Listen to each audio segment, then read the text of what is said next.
अस्सलामु अलैकुम रहमतुल्लाहि व बरकातहू। प्यारे दोस्तों, क्या हाल चाल है। आज हमने कुछ एक एक्सपेरिमेंट कर रहे हैं जी।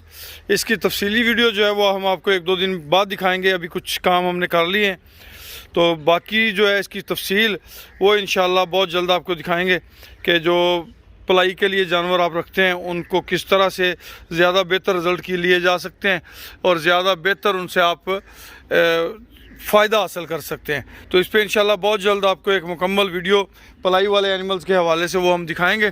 जैसा कि आप सब दोस्त जानते हैं, अनमोल मुश्तरका फार्म पे मुख्तलिफ़ प्रोजेक्ट्स चल रहे हैं और मुख्तलिफ़ चीज़ों पे काम हो रहा है। ब्रीडिंग पे काम हो रहा है, पलाई वाले एनिमल्स पे काम हो रहा है और फैटनिंग पे भी काम हो रहा है, दूध वाले एनिमल्स पे भी काम हो रहा है। तो ये सारी चीज़ें वन बाय वन इंशाल्लाह आपको हमारा जो फेसबुक का ग्रुप है अनमोल कैटल फार्म एंड तरक्की वंडा, या यूट्यूब चैनल है अनमोल कैटल फार्मिंग, यहाँ पे आपको ये चीज़ें मिलेंगी।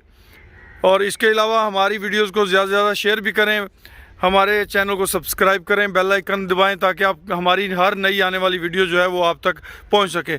अगर आप हमारे इन मुश्तरका प्रोजेक्ट्स का हिस्सा बनना चाहते हैं, अनमोल कोऑपरेटिव प्रोजेक्ट्स का मुख्तलिफ प्रोजेक्ट चल रहे हैं, तो उसके लिए आप हमसे रब्ता कर सकते हैं 031292000067, यानी कि 0312 92,067। खुश रहें, आबाद रहें। अल्लाह पाक आप सबका हामी और नासर हो जी।